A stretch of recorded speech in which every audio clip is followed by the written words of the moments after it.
আসসালামু আলাইকুম। আজকের আলোচ্য বিষয় ঈদে মিলাদুন্নবী নিয়ে বিশ্বনবী রাসূল সাল্লাল্লাহু আলাইহি ওয়াসাল্লামের প্রকৃত নির্দেশ কী ছিল।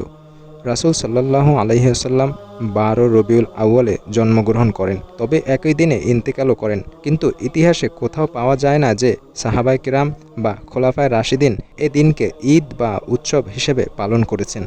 বাংলাদেশের ঈদে মিলাদুন্নবী কেমন হয়? প্রতি বছর ১২ রবিউল আউয়ালে বাংলাদেশে পালিত হচ্ছে ঈদে মিলাদুন্নবী। এ উপলক্ষে সরকারি ছুটি ঘোষণা করা হয়েছে।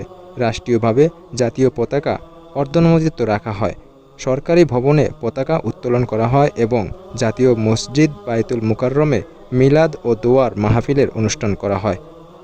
সামাজিকভাবে দেশজুড়ে মসজিদ, মাদ্রাসা ও ইসলামী সংগঠনগুলো মিলাদ মাহফিল, কোরআন খতম, দোয়া ও শোভাযাত্রার আয়োজন করে। এভাবেই বাংলাদেশে ঈদে মিলাদুন্নবী দিনটি শ্রদ্ধা ও ভালোবাসার সঙ্গে পালিত হয়।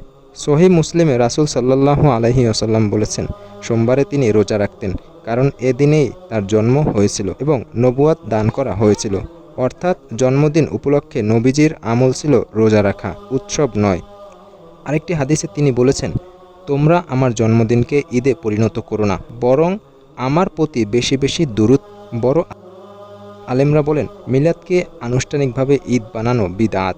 তবে যদি কোরআন তেলাওয়াত, দুরূদ, সিরাত আলোচনা এবং দোয়া হয় এবং গুনাহ থেকে বাঁচা যায়, তাহলে নবীজির স্মরণে বৈঠক করা নাজায়েজ নয়।